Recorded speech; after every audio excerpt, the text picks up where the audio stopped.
Kondisi kesehatan menurun, DJ Una sempat dilarikan ke rumah sakit, begini kabarnya sekarang. DJ Una baru-baru ini dirawat di rumah sakit karena kondisi kesehatan yang memburuk. Wanita bernama lengkap Putri Una Astari Tamrin ini terkapar di atas kasur rumah sakit sejak Selasa 7 Juni 2022.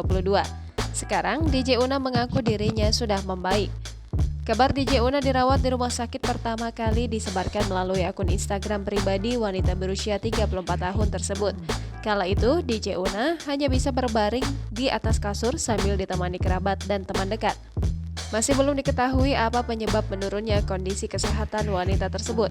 Yang jelas, hal ini kemudian berhubungan dengan jadwal kerja DJ Una yang sangat padat. Dilansir dari story Instagram @putriuna, sejak awal Juni ia telah memenuhi panggilan disc joki sebanyak 3 kali di tempat yang berbeda. DJ Una bahkan sudah merencanakan untuk manggung di kota Batam pada tanggal 9 Juni mendatang. Padahal ia baru saja dipulangkan dari rumah sakit.